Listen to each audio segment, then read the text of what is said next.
भैया सामने एक बात आ रही है।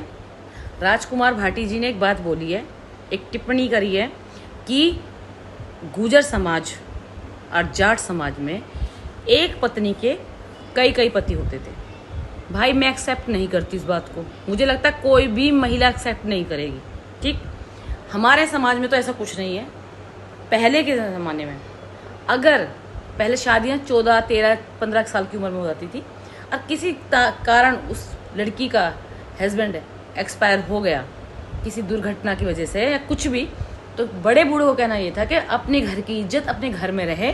तो क्या करते थे, देवर हो, छोटा लड़के का छोटा भाई हो तो उसके बैठा दिया। ठीक है, अगर आप इसको ये बोल रहे कि कई कई पतियों के साथ, तो भाई ये बिल्कुल एक्सेप्ट नहीं की जाएगी आपकी बात राजकुमार भाटी जी।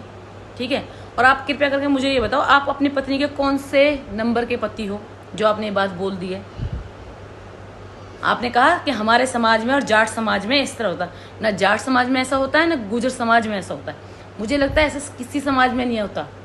राजस्थान चले जाओ, हरियाणा चले जाओ, पंजाब चले जाओ, कहीं भी चले जाओ, गुर्जर समाज में ऐसा कुछ नहीं होता। हाँ, ये ज़रूर होता था कि अगर किसी कारण अपनी घर की इज्जत अपने घर में रह जाए, इसलिए छोटे भाई के या कभी बड़ा भाई है कोई, तो उससे शादी कर देते थे कि भाई हमारे घर की इज्जत हमारे घर में रहेगी।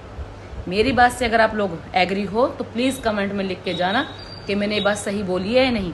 आपने सीधा सीधा महिलाओं के ऊपर उंगली उठा दी। भाटी साहब, आप सोच समझ के बोलिए क्या बोल रहे हो। अपने ही समाज को नीचे गिरा रहे हो आप। तो किसी भी समाज की महिला के बारे में आप कैसे बोल सकते हो।